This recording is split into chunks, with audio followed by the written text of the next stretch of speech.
Well, hello once again. I'm Pastor Jeremy Combs here at the Lifeford Bible Baptist Church. It's a busy week for us. We are preparing for Vacation Bible School. I cannot believe it is June. Schools are out, and now here we are really getting into the summer with Vacation Bible School. Our theme this year is It's a Jungle Out There, and we're talking about your heart.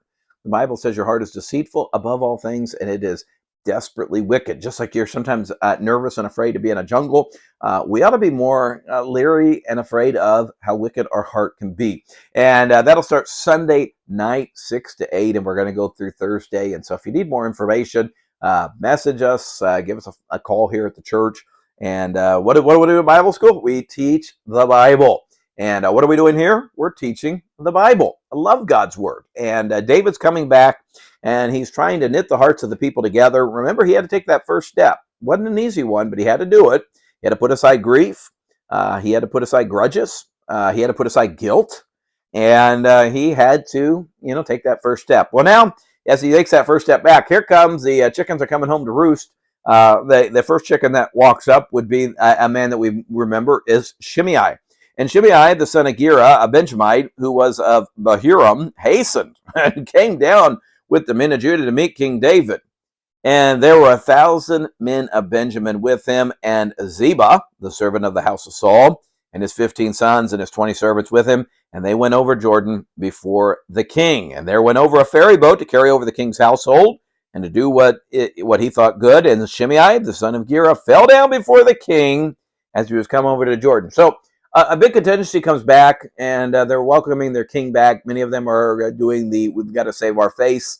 And leading the host of the pack are two men that we will unfold for you today, would be Shimei and Ziba. Remember, Shimei is the man as they left, stood up on the hills and cast rocks and cursed David, "You're a bloody man." And he was obviously for the house of Saul, the tribe of Benjamin. Ziba being in the same. He was a servant of Saul.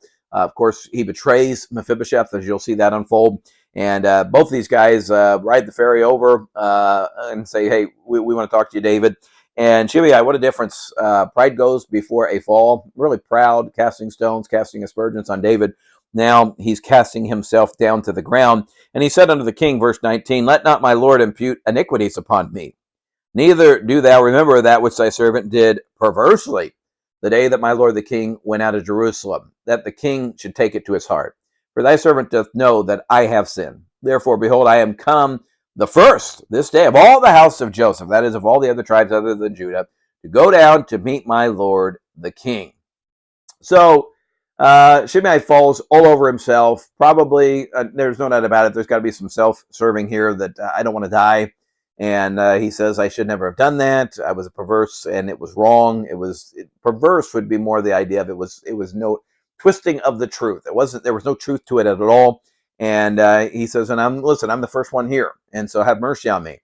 Verse 21, "But Abishai, the son of Zeruiah, answered and said, Shall not Shimei be put to death for this? Because he's cursed the Lord's anointed?" Remember, Abishai is the one that wanted to go and remove his head. He's a loyal, loves David. David said, What have I to do with you, ye sons of Zeruiah, that ye should this day be adversaries unto me?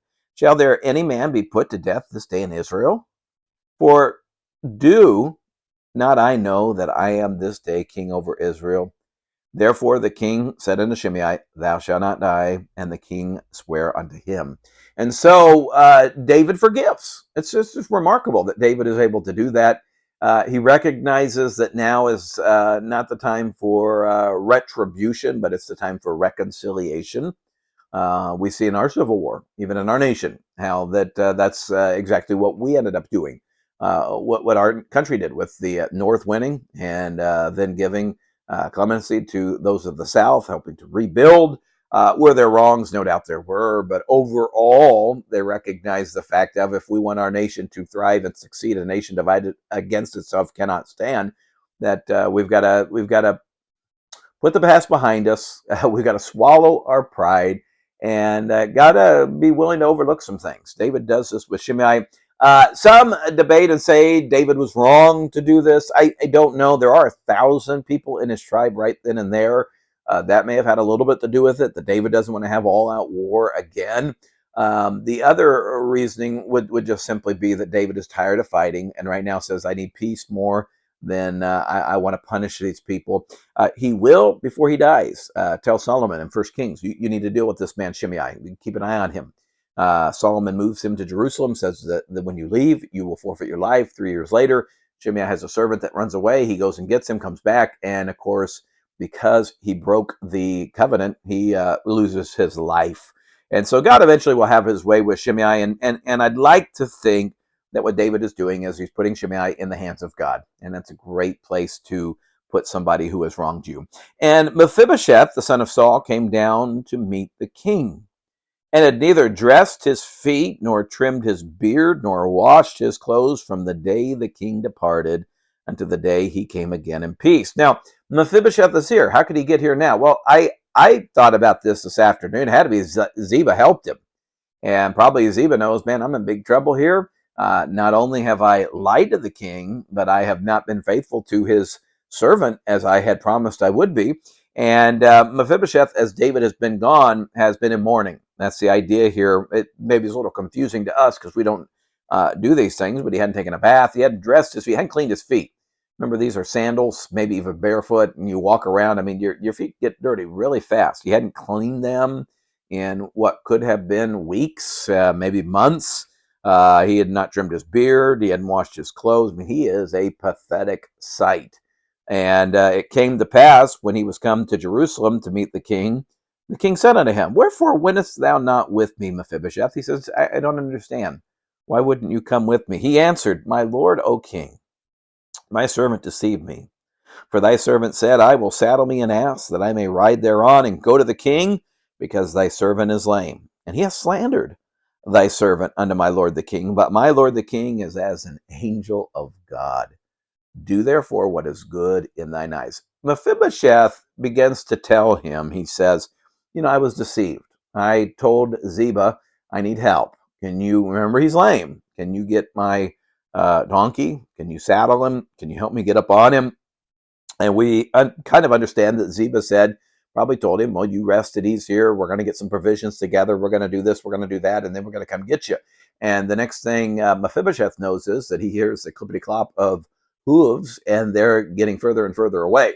And what good old Ziba did was he left Mephibosheth to whatever fate Absalom would have given him. Absalom evidently left him alone, but Ziba didn't know that. And Ziba goes to play the hero and deserted him.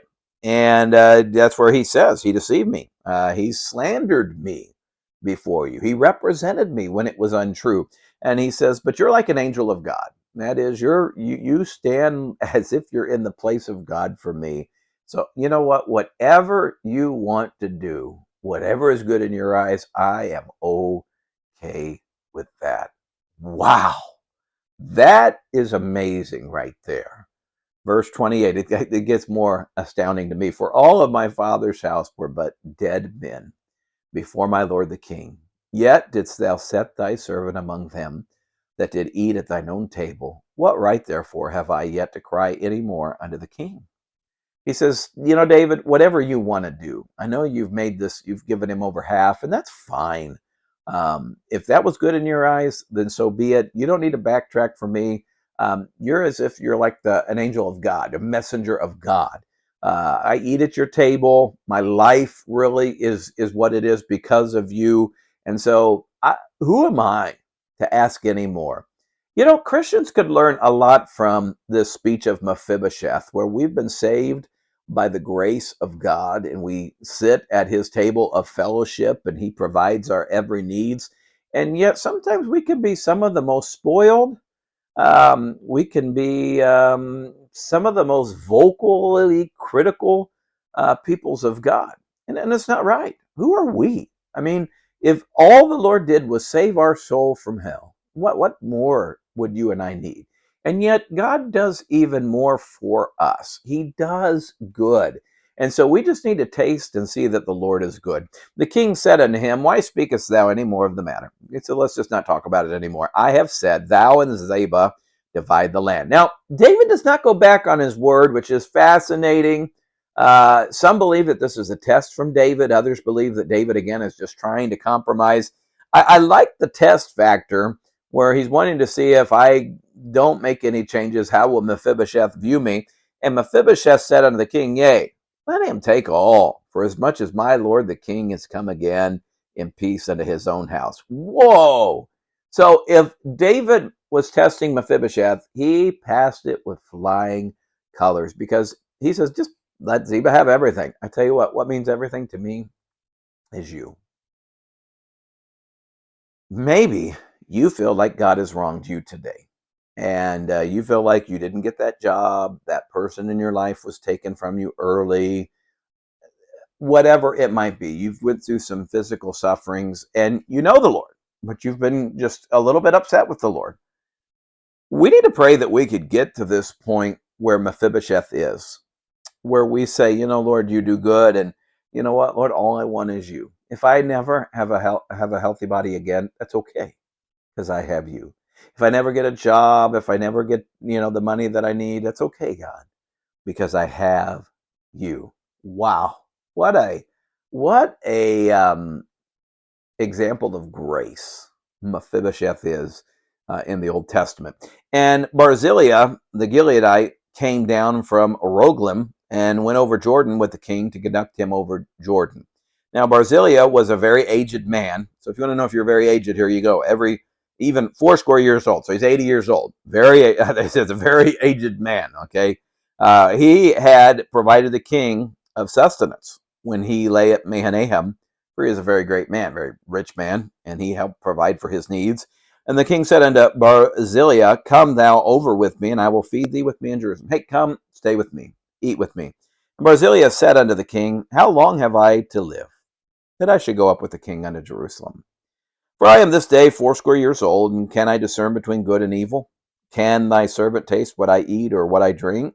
Can I hear any more the voice of singing men and singing women? Wherefore then should thy servant be yet a burden unto my lord the king? Barzillai really shows some godliness here too. The king's giving him a free ticket meal. You could be in the king's board. And he says, my mind isn't what it used to be. That's the idea of discerning good from evil. Sometimes it can, sometimes it can. Maybe his mind isn't always clear.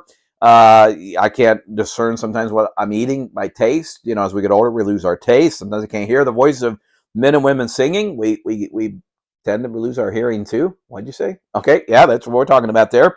And he says, I don't want to be a burden. And I've lived a good, full life. I don't want to be a burden to you anymore, God. And or David. And he says, Thy servant will go a little way over Jordan with the king. Why should the king recompense it to me with such a reward? Let thy servant, I pray thee, turn back again, that I may die in mine own city. Let me go die amongst my own city, my own people, and be buried by the grave of my father and of my mother. But behold, thy servant Chimham, let him go over with my lord the king, and do to him what seems good unto thee. The king answered, Chimham shall go over with me, and I will do to him that which shall seem good unto thee, and whatsoever thou shalt require of me, that will I do for thee. And all the people went over Jordan, and when the king was come over, the king kissed Barzillai and blessed him, and he returned unto his own place. Then the king went on to Gilgal, and Chimham went on with him, and all the people of Judah conducted the king, and also half the people of Israel. What a great story here. Barzillai says, I don't need it. I'd probably be more of a burden and help. But I do know this young man, whether he was a relative or not, we're not positive, but Chimham, and he says, take Chimham. Bestow upon him what you would have done for me. And David does that. And we don't hear any more from Chimham, although in Jeremiah we're told there is a city that's named Chimham, and right near Bethlehem. And so it's very possible that was the residing place and was a memorial that was set up there. Verse 41, Behold, all the men of Israel came to the king and said to the king, Why have our brethren, the men of Judah, stolen thee away, and have brought the king and his household and all David's men with him over Jordan? They said, Hey, weren't these the guys that were against you? And now they're the guys bringing you back, the tribe of Judah? And all the men of Judah answered the men of Israel, Because the king is near of kin to us, wherefore then be ye angry for this matter? Have we eaten at all of the king's cost? Have we given him any gifts? And the men of Israel answered the men of Judah and said, We have 10 parts in the king. We have also more right in David than ye. Why then did ye despise us, that our advice should not be first had in bringing back our king? And the words of the men of Judah were fiercer than the words of the men of Israel. So they're still fighting. There's still turmoil. The 10 say, we should have brought him back. Judah says, no, we should have done it. And you're going to see that, unfortunately, the unrest is not over. As we get into next week, we're going to see Sheba and his great rebellion. Well, thank you for joining us. Hope that you have a great weekend. We will see you again next time. Hey, God bless you.